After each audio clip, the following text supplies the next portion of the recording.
punya hadiah buat kamu. Apaan sih? Saya punya hadiah. Deh. Baik banget baru datang ke sini Bu Amel saya kasih punya hadiah. buku OCD. Kan kamu gendut nih. Nah, kalau perut gendut begini, OCD bisa kurus. Hah? Ini kan saya gendut ada isinya, ada anaknya. Oh, ini hamil? Iya. Suaminya mana, Mak?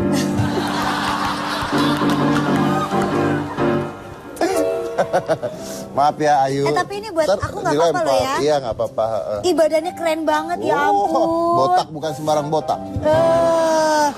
Di dalam kotak bukan sembarang kotak. Di dalam kotak isinya gunting. Botak bukan sembarang botak. Biar begini-gini pacarnya Ayu Ting Ting.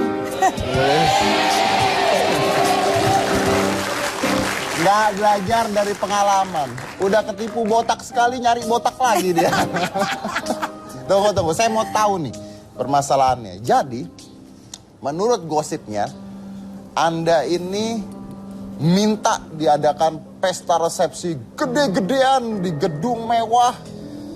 Orang tua juga meminta biaya resepsi di gedung mewah antah berantah. Sampai akhirnya si pria tersebut tidak mau melakukannya karena Anda terlalu matre. Benarkah itu pesta di gedung mewah yang Anda minta? Ya enggak lah, kan ayah sama ibu, saya orangnya sederhana. Nggak suka yang mewah-mewah. Itu pun kan emang kalau resepsi rencananya di rumah. Oh, di rumah? Di rumah. Bukan di gedung? Bukan. Cuman di rumah doang? Iya, jangan bilang saya cewek matre apa. Kan saya kerja mulu, sampai sekarang juga saya lagi hamil juga tetap kerja. Oh iya, jangan suka ngatain orang sembarangan kalian. Jadi di rumah? Hargain jeripaya saya, capek-capek nyanyi. Nyanyi tuh, di rumah jadinya? Di rumah. Bukan di gedung? Bukan. Nah kalau di rumah kenapa dia nggak mau? Nah, no comment dah. Saya dengar karena di TV-TV kan keluar bahwa takut bahwa kalau misalnya menikah di resepsi masuk ke media-media takut nanti bapaknya apa takut cewek-cewek yang lain keluar? Ih, Om Deddy ya yang ngomong bukan Ayu. Ya kan sekarang lagi beritanya cewek-ceweknya banyak keluar satu-satu. Nah, itu dia. Ya tahu saya Ya sudah kita. Saya ngomong disangkanya. Oke, kalau gitu kita dengarkan dulu apa kata pria tersebut. Silakan. Saya juga mungkin harus ngomong yang sebenarnya apa yang ada, karena saya udah cukup gerah dengan akhir-akhir ini saya udah dituduh yang segala macam yang enggak saya meninggalkan. Sekali lagi saya tekankan, saya tidak pernah meninggalkan istri saya. Saya malah berkali-kali menjemput Ayu ke rumahnya, tapi tetap nggak ada etiket buat mau ikut sama saya. Itu kita mau nonton bola di GBK. Sekitar jam 7-an dia pulang karena dia ada pekerjaan yang dia harus ini di rumah. Ya udah silakan di rumah, nanti jam 11 jemput aku, dia bilang kayak gitu. Yuk kita nonton bola. Setelah dari situ sampai detik ini dia nggak pulang-pulang. Puncaknya pas Lebaran. Lebaran saya diberitakan saya pergi, saya nggak bareng-bareng dia. Harusnya kan Lebaran istri itu sama suami di mana-mana.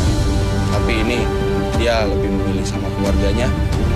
Ya udah saya juga memutuskan buat lebaran di rumah sama saudara saya kebetulan. Pada intinya orang tuanya sudah tidak mau lagi bahwa saya sama Ayu sama-sama. Intinya itu yang dia bilang. Tolong sampaikan sama orang tua kamu, dia bilang bahwa ayah sudah tidak mau merestui, tidak mau lagi Enji sama Ayu berhubungan. Itu. Atas dasar apa? Nggak ada, katanya udah talak. Nah, itu adalah kata-kata pria tersebut. Sebut saja Enji namanya. Kan emang itu namanya. Emang mereka tahu penonton tuh? Oh, pada tahu ya? Saya kira cuma saya yang pintar di sini. Nah, si pria tersebut mengatakan bahwa dia menjemput Ayu ke rumahnya berkali-kali, tapi Anda tidak ada di rumah. Istri macam apa tidak ada di rumah? Saya kan pergi dari rumah karena ada alasannya. Apa alasannya? Gak mungkin lah perempuan hamil kayak saya mau keadaan seperti ini kan gak mungkin kalau gak ada sebabnya. Betul, apa sebabnya? Karena dia sudah menjatuhkan talak terhadap saya.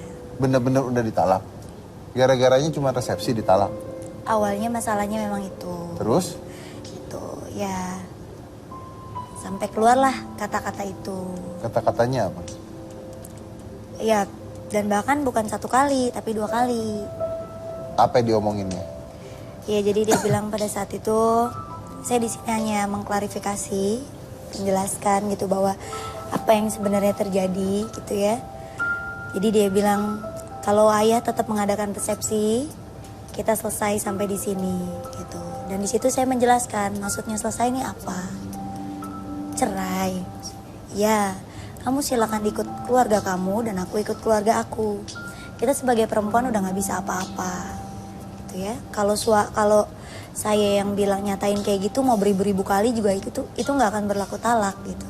Tapi kalau sudah seorang suami menyatakan 1 kali aja kayak gitu, itu namanya sudah talak. Buat agama yang saya anut, talak itu kan artinya macam-macam ya, beda-beda dan banyak bahasanya gitu. Dan ini termasuk bahasa kinayah gitu. Saya juga nanya gitu sama orang yang memang lebih paham gitu dan lebih ngerti sama hal-hal yang seperti ini gitu loh Om Deddy. Pas saya tanya, ini memang bahasanya adalah bahasa kinayah yang diartikan, yang disertakan dengan niat gitu. Jadi kan kita kalau melakukan sesuatu itu pasti kan kita udah niat dulu dari dalam hati kan gitu. Jadi berlakulah itu. Tapi kan dia mengatakan kalau resepsinya jadi maka kita selesai. Ya. Kan resepsinya belum jadi, maka belum selesai. Tapi kan itu kan sudah dibarengin dengan niat. Dia berucap seperti itu kan sudah berniat namanya. Oke, tapi kan kalau resepsinya jadi, kalau nggak jadi? Tapi kan itu tadi udah disertakan dengan niat. Makanya saya bilang tadi bahasanya itu kan macam-macam. Ini termasuk bahasa yang kinayah. Disertakan dengan niat. Tapi menurut Angie, dia tidak pernah menalak kamu kan? Iya. Nah, kenapa nggak baikan? Kenapa nggak? Katanya dia jemput kamu nggak mau ketemu. Nah, kenapa nggak kamu membuka hati kamu untuk baikan dengan pria tersebut? Saya terima kok, setiap datang ke rumah saya terima gitu. Tapi memang saya udah nggak bisa gitu. Dan terus pada saat dia menjemput saya untuk yang kesekian kalinya, dia ngomong lagi gitu. Ngomong apa? Kalau berarti mulai sekarang kita udah bukan menjadi suami istri lagi. Jadi kalau kamu mendengar saya di luar gimana-gimana, jangan ditanggepin. Gitu. Terus saya jawab, oh ya, saya nggak akan ikut campur urusan di luar, mau gimana terserah, saya nggak akan nanggepin. Kayak gitu. Itu juga sudah termasuk talak. Kenapa nggak ada usaha untuk baikan? Karena Angie katanya berusaha untuk baikan. Coba kita lihat. Ini katanya Angie berusaha untuk baikan. Coba lihat. Silakan, coba diputar. Ini secara pribadi tetap berusaha buat menjadi suami yang baik buat Ayu, sebagai bapak buat anak saya. Saya juga pengen ayolah kembali ke rumah, kita bareng-bareng, kita sama-sama buat kalau emang saya ada salah, saya minta maaf buat Ayu. Seingin saya, kalau saya pengen itu sama-sama diurus. Kembalilah ke rumah. Kembalilah ke rumah. Kita Katanya. Ya pokoknya saya yang menjalani, saya yang merasakan selama ini, gitu ya. Jadi cuma Allah dan saya lah yang tahu. Berarti ada sesuatu yang Anda sembunyikan. Ih, pedes banget sih mulutnya kayak makan cabe. Kan nggak mungkin orang suaminya masih mau mencoba baik-baik, kamu tidak mau. Berarti ada yang sebuah kejadian yang tidak ada orang tahu yang sampai membuat Anda trauma terhadap pria tersebut. Ya cukup saya lah yang tahu. Saya dan Allah yang tahu. Oke, terus katanya Anda dikasih uang sama dia, tetap bertanggung jawab, dikasih dolar, dikasih apa banyak, benar? Saya waktu itu dikasih $500. 500 dolar. 5 lembar.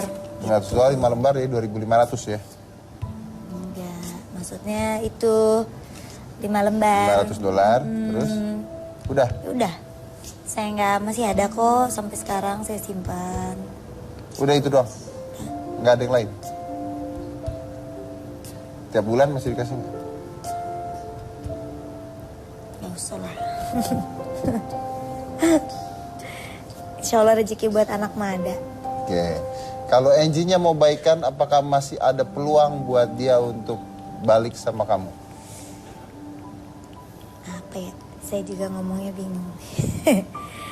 Ya, saya bukannya egois gitu ya, sebagai seorang perempuan gitu, nggak mikirin anak atau nggak mikirin hal-hal yang lain gitu. Tapi di sini saya yang merasakan, saya yang menjalani gitu ya. Jadi saya tahu mudah-mudahan langkah yang saya ambil ini adalah langkah yang terbaik gitu. Dan saya yakin ini semuanya udah gerakan dari Allah. Dan mungkin memang ini sudah takdir jalan hidup saya seperti ini. Gitu. Jadi saya harus terima. Tapi kan kalau misalnya ada usaha untuk dia untuk balik ke kamu bisa nggak nerima lagi? Aduh, maaf ya, saya pengen sama anak saya aja gimana? Jadi enggak dong berarti? Enggak lah. Tapi kan pernah sayang, pernah mesra, pernah cinta, masa tiba-tiba benci begitu, apalagi Anda sekarang memiliki anak Anda berdua, masa benar-benar nggak bisa terima? Kalau maaf mah saya terima, dari kemarin-kemarin juga udah saya maafin, Ya, saya juga mungkin punya salah selama ini, saya juga minta maaf. Tapi ya, saya pengen tenang sama anak saya pengen hidup lebih nyaman. Itu aja. Berarti sekarang jauh lebih tenang ketika sendiri? Alhamdulillah. Jauh lebih tenang? Alhamdulillah. Dibandingkan berdua kemarin? Nyengir aja. Karena kalau sekarang jauh lebih tenang dibandingkan berdua kemarin, kan pertanyaannya ada apa ketika kemarin berdua, kan begitu pasti. Orang-orang juga pengen tahu ada apa gitu kan, pasti gitu. Tapi ya nggak apa-apa kalau Anda mengatakan lebih nyaman sendirian, ya itu pilihan hidup ya kan, pilihan hidup. Cuman saya lagi mikir aja gitu, kalau dia bersikukuh untuk jemput kamu, baikan lagi sama kamu, sampai bawa-bawa pengacara kan kesian dong. Udah apa bawa-bawa pengacara supaya baikan loh. Jumpa pers, masa nggak diterima sih? Udahlah, sudah cukup. Udah cukup. Tunu nggak diterima, berarti lu punya kesempatan. Oke. Ketika masalah ini mencuat, lalu muncullah nama-nama wanita keluaran satu persatu. Tuing. Banyak banget. Dan konon kabarnya Ayu sudah tahu tentang wanita-wanita tersebut. Hah? Ini ngarang, udah gak usah ikutan. Kita bahas mulai satunya, tetap di Hitam Putih.